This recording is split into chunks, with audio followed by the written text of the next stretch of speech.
Everyone still reminds me of you.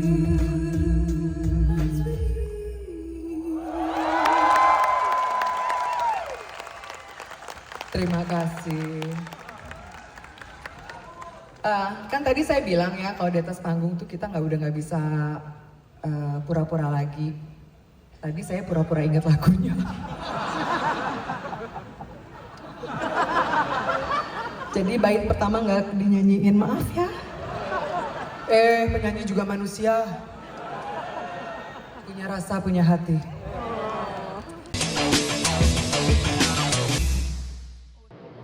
Minggu lalu Anggun C. Sasmi datang lagi pulang kampung. Tetapi juga selain pulang kampung juga melakukan show. Keren guys. Anggun ini fenomenal. Mentalnya luar biasa ketika dia mengawali untuk go international. Keren. Bahkan dia bisa menaklukkan dunia. Keren. Dengan ketika itu lagunya yang sangat ngehit ya. Tidak hanya di Indonesia, tapi juga di Eropa. Snow on the Sahara. Luar biasa itu memang. Lagunya luar biasa. Dan bahkan dia juga menjadi juri di Asian Got Talent. Asian Got Talent. Dengan siapa? David Foster. Luar biasa guys. Nah yang menarik guys. Ini luar biasa guys. Ketika show di sini di Jakarta. Dan ketika dia berdialog dengan penontonnya. Dia sempat mengungkapkan bahwa dalam membuat lagu dan menciptakan lagu, dia sangat hati-hati dengan kata-kata, terutama kata-kata kasar. Bahkan dia juga mengingatkan untuk kita semua dalam bermain medsos tidak menggunakan kata-kata kasar. Ini luar biasa guys. Kenapa luar biasa? Dia yang sudah lama hidup di Eropa. Tetapi ternyata dia masih sangat Indonesia yang dulu guys, bukan Indonesia yang sekarang. Karena kenapa gue bilang seperti itu? Karena Indonesia yang sekarang ini itu berbeda dengan Indonesia dulu. Indonesia dulu itu dia untuk kata-kata kasar itu sangat sensitif. Kalau kita sekarang lihat medsos ini, waduh mengerikan sekali. Dan ini budayanya udah bukan budaya Indonesia ini guys. Jadi gue kagum tuh Lek sama Anggun ini. Sama. Kagum gue. Gimana Lek? Menurut lu Lek? Gue Anggun tuh karena kebetulan ya, karena dulu ketika di Indonesia juga menurut gue gitu, Anggun tuh menarik lah ya. Waktu itu kan hebohnya ketika dia dinikahi dan orang tuanya waktu itu ya keributan soal umur kan. Waktu itu dia belum dewasa lah. Yang dia dinikahi sama suaminya yang pertama orang Prancis kalau nggak salah. Iya Prancis. Pergi ke Prancis. Waktu itu berpikir gue hilang tuh dia. Iya. Ternyata malah meledak gitu ya dengan lagu yang luar biasa, dengan karya-karya hebat lah gitu. Buat gue hebat. Nah, gue ngelihat perjalanan Anggun ini kalau buat gue, kalau nggak salah dia nggak pindah warga negara tuh sampai sekarang. Iya, masih warga negara Indonesia. Masih Indonesia, tinggal di Eropa, tinggal di Prancis. Karyanya bagus, masih konsisten gitu, dihormatin. Nah, buat gue keren nih sebagai ambasador nih. Ya. Bukan sekedar karbitan ya, dia jelas karyanya segala macam, tidak melupakan Indonesia. Bahkan itu tadi statement tadi itu, diksi yang dia pilih pun luar biasa. Bahkan gue lihat baju tampil dia pun gitu masih tetap dia jaga tuh keindonesiaannya gitu. Jadi kalau bicara Anggun, kita tidak bicara juga persoalan soal kata-kata kasar atau apapun tadi, tetapi juga yang menarik yang gue lihat dia masih mempertahankan keindonesiaannya, Le. tidak sombong, Pintar dengan memasak. sederhana. Pintar memasak. Nah, nggak ngerti. Yang lebih penting itu Keren, dia kan? bersahaja. Keren, kan? Dia sangat bersahaja. Keren. Jadi ini mengingatkan gue dengan juga pemimpin-pemimpin kita dulu ya. Hmm. Orang-orang kayak Agus Salim Oh iya, iya, yang dahsyat. dia masih misalnya suka bersarung juga misalnya. Sarungan. Dia tidak meninggalkan keindonesiaannya. Hatta, macam. Hatta dan yang lain-lain lah ya, termasuk Pemimpin-pemimpin lah. pemimpin-pemimpin lama itu. Nah, tetapi juga kita juga diajarkan juga itu. Dan jangan lupa, Dat, Anggun tuh nggak pernah flexing kalau yang gua tahu. Nggak pernah flexing.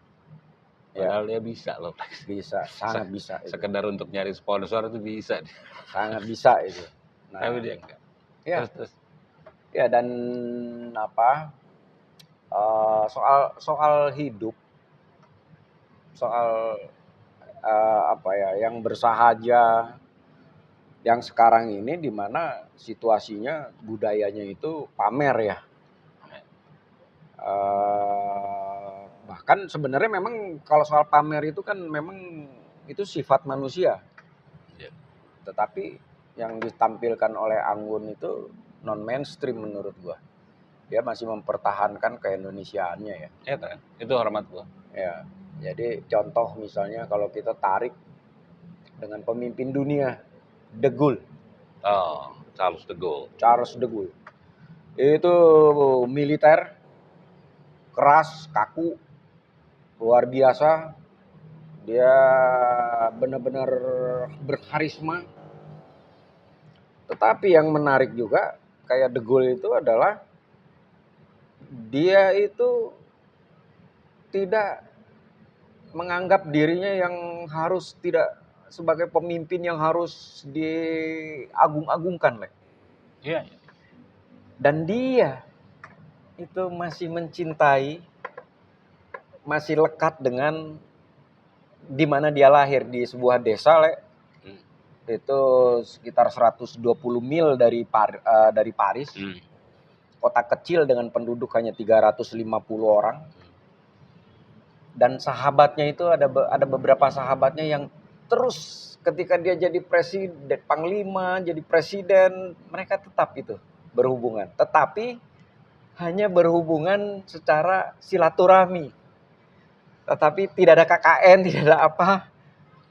Bahkan ketika dia meninggal, pesannya dia itu, jadi yang menarik lagi dia pergi misalnya meninggalkan panggung politik dengan enak. Jarang pemimpin yang mau meninggalkan panggung politik itu lengser dan dia pulang ke kampung dan bersahaja. De Gaulle enggak. De Gaulle pulang ke kampung, ke desanya, dan ketika mati, pesan dia itu yang tidak ada pemimpin-pemimpin dunia yang diundang atau yang menghadiri. Dia ingin dimakamkan di desanya. Dan jenazahnya diusung oleh sahabat dekatnya. Yang sahabat dekatnya ini orang biasa, pekerja biasa, petani, ya, misalnya kayak gitu. Aku ngelihat, lanjut. Dan juga petinya biasa juga, sangat biasa. Dan di makamnya dia hanya ingin ditulis namanya dan usianya aja, tahun berapa sampai tahun berapa, udah itu aja. Kayak makam biasa ya. Makam biasa. Itu luar biasa, Gua ngelihat gini, dan ada teman gue nih, dia bilang hal-hal besar di dunia ini, termasuk orang-orang besar di dunia ini, itu lahir karena ketelatenan. Dia ngasih contoh misalkan Nabi Muhammad SAW. Dia nggak berpikir tuh bikin negara. Yang dia bangun itu sebetulnya umat aja di satu masjid. Iya. Yang ternyata kemudian dengan ketelatenan itu makin besar gitu. Itu satu. Snowball. Pablo Escobar kalau kasih contoh yang lain. Ini tanpa bermaksud membandingkan dengan Nabi Muhammad. Juga dengan ketelatenan. Kemudian di Indonesia, tokoh lain di Indonesia, Cokro Aminoto. Dia kan kelompok diskusi dan kelompok diskusi. Dia tidak bikin bahwa si ini akan jadi pemimpin, akan jadi enggak, dia kelompok diskusi aja. Tapi dengan ketelatenannya dari sebuah kelompok diskusi itu lahir pemimpin-pemimpin besar. Itu ketelatenan. Lagi-lagi itu karena ketelatenan. Jadi modalnya itu ketelatenan. Nah, gue ngelihat ketelatenan itu yang tidak ada di sekarang. Orang jalan pintas, pengen jadi pemimpin, maka udah naikin di sosmed apa gitu, bagi-bagi kaos, bagi-bagi apa gitu. Begitupun tentang para seniman, tidak telaten gitu dia.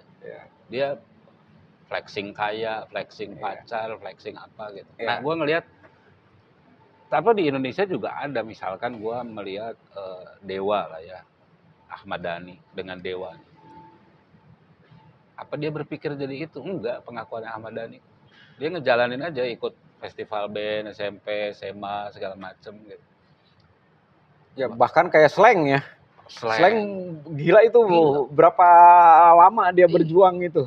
Datengin produser-produser. Iya, dengan telatennya. Iwan Fals. Ke label. Nah, gua ngelihat ketelatenan itulah yang tidak ada dalam masyarakat, yang hilang di masyarakat. Iya. Pemimpin sekarang modalnya apa? Sosmed. Iya. Tapi dia tidak telaten membangun bangsa ini.